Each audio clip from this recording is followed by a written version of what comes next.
আজ ছিল জগন্নাথ দেবের স্নানযাত্রা। স্নানযাত্রার পর করে নিয়েছি আরতি।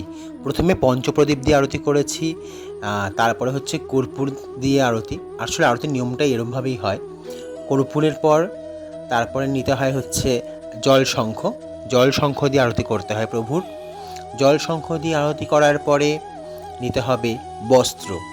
বস্ত্রখণ্ড দিয়ে প্রভুকে আরতি করা হয় এবং বস্ত্রখণ্ডের পরে নেওয়া হবে এখানে ধূপ। অনেকে বস্ত্রের পরে আয়নাও নেয়, দর্পণ, আর ধূপ দিয়ে হয়। তারপরে ধূপের পরে পুষ্প আরতি হয় প্রভুর। পুষ্প দিয়ে আরতি করার পর তারপরে হচ্ছে পাখা, ময়ূর পাখা দিয়ে তৈরি করা পাখা, সেই পাখার বাতাস প্রভুকে দেওয়া হয় এবং সবার শেষে হচ্ছে চামর। এই চামরের বাতাস দেওয়া হয় প্রভুকে শীতল করার জন্য। তো দর্শন করুন প্রভুর আরতি। ঠাকুর সকলের মঙ্গল করুন। সবাই ভালো থাকুন, সুস্থ থাকুন।